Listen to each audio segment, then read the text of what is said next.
Hi, we're cooking pizza, Bianca, and this is Susie from Demos Down Under. Hit the like button and away we go. This is how easy it is to make your best pizzas ever, okay? The Thermomix just does it in no time at all. So we'll start cooking. Follow the green dots.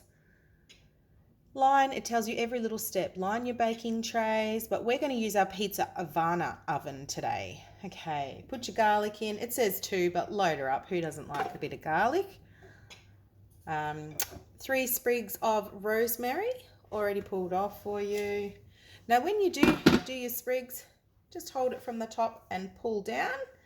You'll be left with these nice sticks, which are awesome on a barbecue. Put some chicken on there and have a skewer. You can dry those out, ready for use, so no need to buy them anymore. Put your lid on with the MC measuring cup in. Okay, turn speed selector to 7. Bang. Now we're just blitzing that. It's finely chopping all those. You can have a look inside and see if it's chopped to your liking. If you would like it chopped more, okay, that looks quite good. You can scrape down the sides and chop it that little bit more. So it's grated twice. There we are. Now scrape that into a bowl and set aside. Okay, following right along, 220 grams of water. Tear your scales, make sure they're at 0 when you start.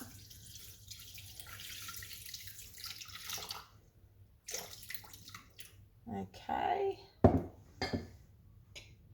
I use lukewarm water, teaspoon of raw sugar.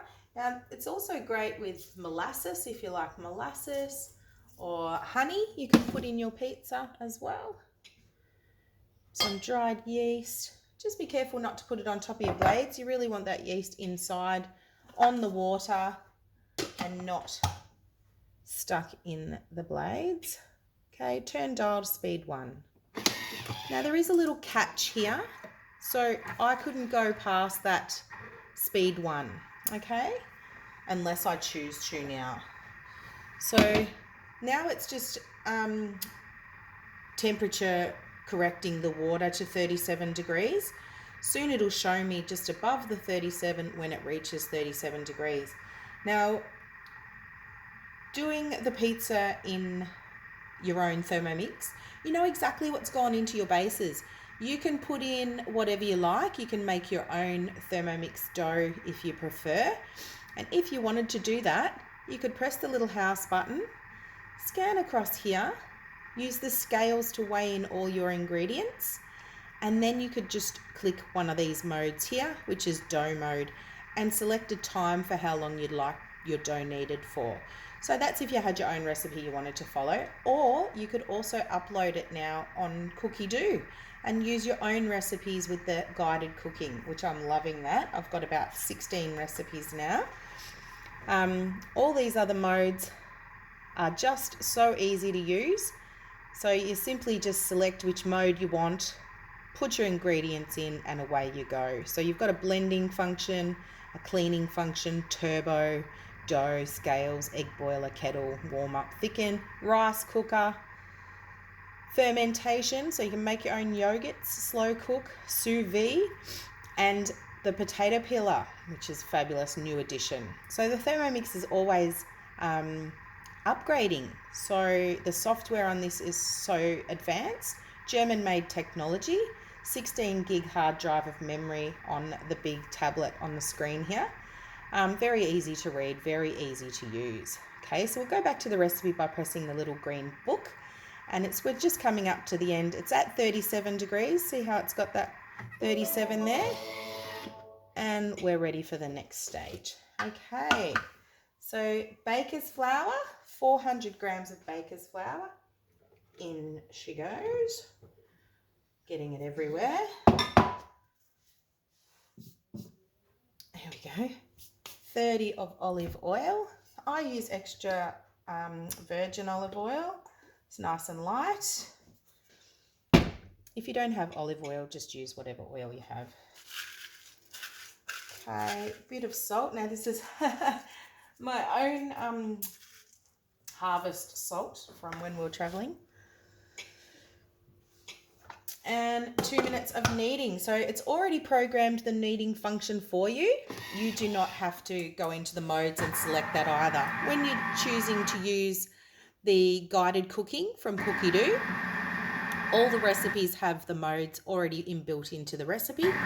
So all you really have to do is hit next, next, next and turn that dial. And that's really as simple as it is.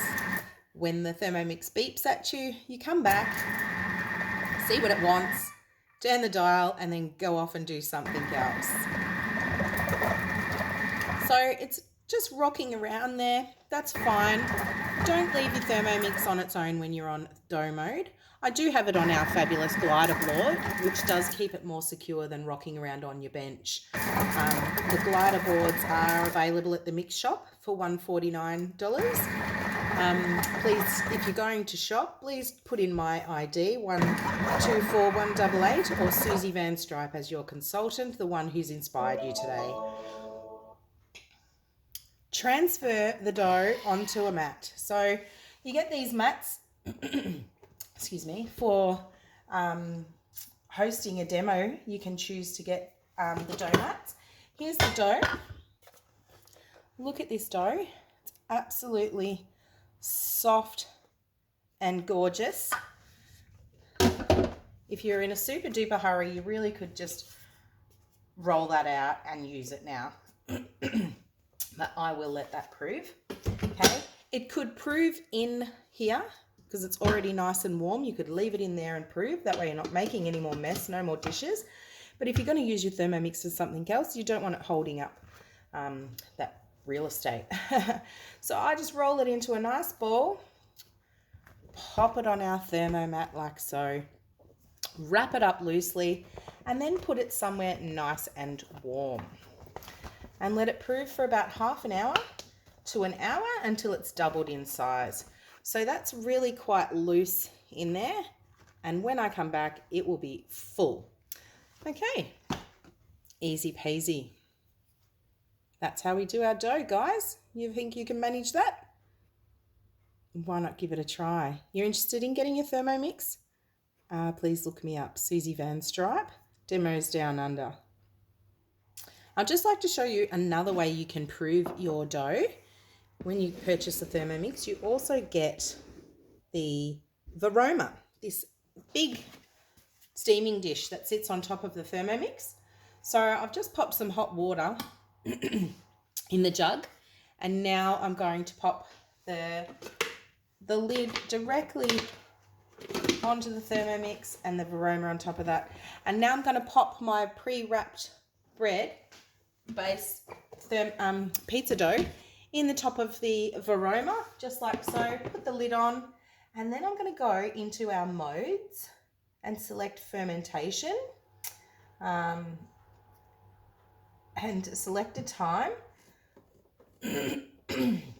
So I think 45 minutes is probably enough, or an hour.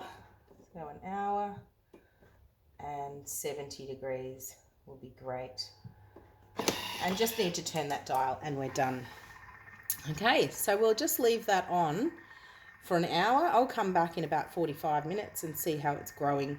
And we should be right to put it in the Ovana pizza oven, which I will also do a video of showing you how fast the Ovana cooks pizzas. 1 minute 30, I shit you not. Tune in to the next one, my next video of cooking the pizza in the Ovana pizza oven. Remember to hit the like button. Thanks, guys. Happy thermomixing.